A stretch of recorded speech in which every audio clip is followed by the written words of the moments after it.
Merenung gugurnya dedaunan masa, ayuh kita singkap tabir makna,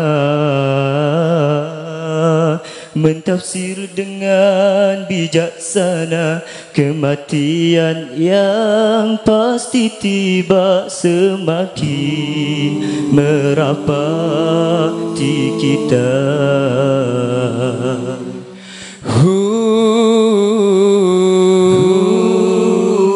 Apabila tiba di pintu kedua,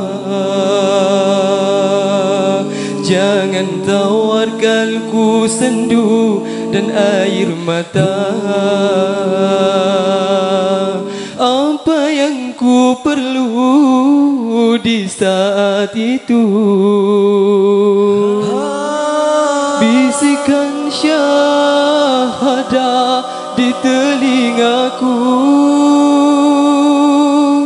Wahai kawan, carilah ku di neraka, andai nanti tidak kau temui aku di syurga.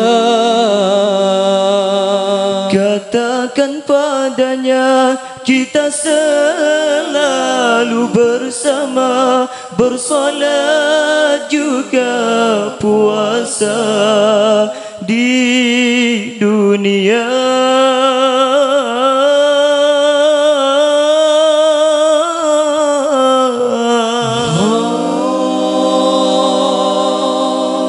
Malu untuk ku ungkitkan kepadamu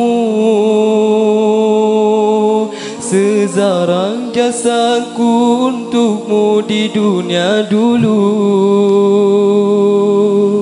Di saat engkau kabarkan kepadaku,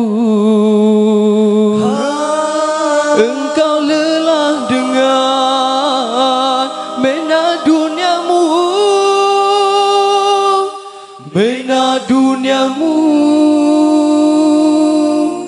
Di luar tahunmu kau jadi antara doaku agar kau memiliki kebahagiaan itu.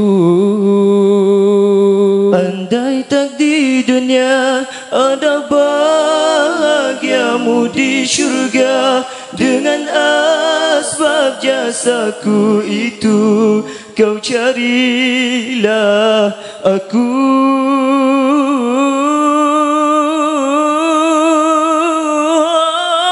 Wahai kawan, carilah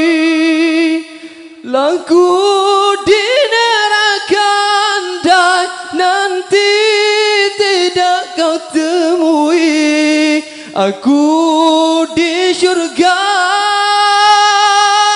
Katakan padanya, kita selalu bersama, bersolat juga puasa di dunia. Usahalah bertemu Rasulullah, pohonlah syafaat darinya, sampaikan salam rinduku pada baginda.